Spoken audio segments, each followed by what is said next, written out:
My name is Joel Alexander Torres Rodriguez. I am an undergraduate student at the University of Puerto Rico, Mayaguez, majoring in kinesiology.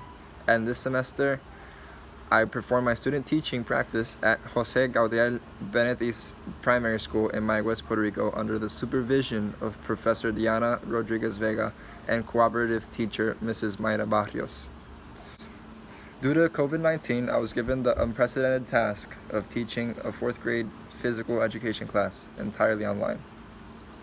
To be honest, my motivation to undergo the practice this semester, knowing that everything was going to be performed online, was virtually non-existent.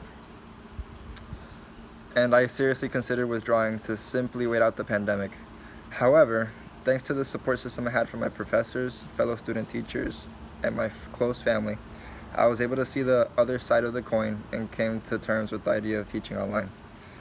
Moreover, if years from now, in the future, another pandemic were to strike, it wouldn't hurt to be experienced in online teaching. So evidently, I followed through with the student teaching and made it my mission to make the best out of the circumstances and become as proficient as possible at online teaching. The expectations I had for myself as a teacher, nevertheless, were pretty modest.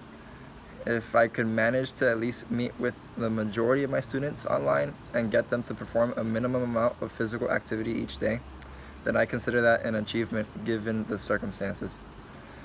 The first week of class really helped set that tone for the rest of the semester. I established clear expectations from the very beginning that each day we would meet, we would perform a minimum of half an hour of physical activity, and that I wanted everyone who connected to our conference call meeting to maintain their cameras on and participate.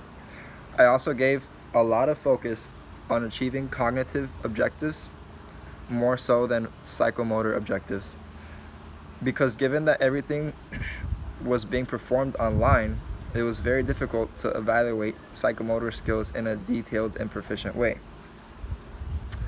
I was also very limited in what type of activities and sports I could teach and perform with the students, because most of it, if not all the students, lacked adequate space and equipment to participate properly from home. I had to focus on physical activities that could be easily done at home and required little or no equipment, such as calisthenics and plyometrics. Consequently, I maintained more or less the same psychomotor objective throughout the whole semester, that being, and I quote, students will develop their physical aptitude by executing a variety of exercises using the proper mechanics via observing and following the teacher on Microsoft Teams. This objective was a modest one that I could easily achieve with the students throughout the whole semester by simply keeping tabs of who is participating and performing the daily exercises via a checklist, for example. The cognitive objectives that were being established, however, were much more vigorous and challenging, and were established according to the official curriculum that the school had provided me with. According to the curriculum and the official standards of the Department of Education here in Puerto Rico, the subjects that I had to teach the students were the following: physical aptitude, muscular and skeletal system, and nutrition. The first few weeks were a little challenging because the students were still not familiar with the Microsoft Teams platform.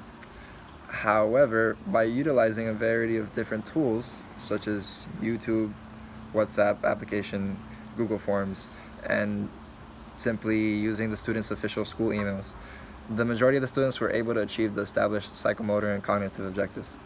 I never had too much trouble getting the students engaged, and the majority of those who would connect to the live class meet would always seem pretty eager and excited to perform physical activity.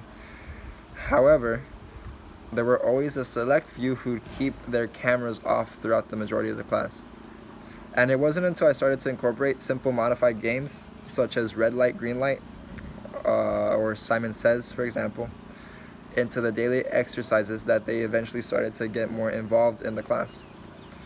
An issue I didn't have much control over, however, was that there were a select few students who were registered in the class that would never connect to the live class meets whatsoever, due to the fact that they either lacked a computer to connect, internet in their house to properly connect, or they had parents that did not want their children to be using a computer alone while they were gone working.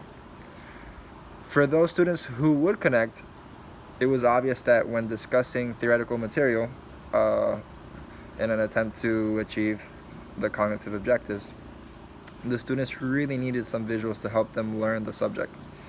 Visuals that I resorted to were images I would search up and print out from the internet, YouTube videos with animation, and simply using myself during the live class as a visual demonstration. The best class I gave was arguably during the physical aptitude unit.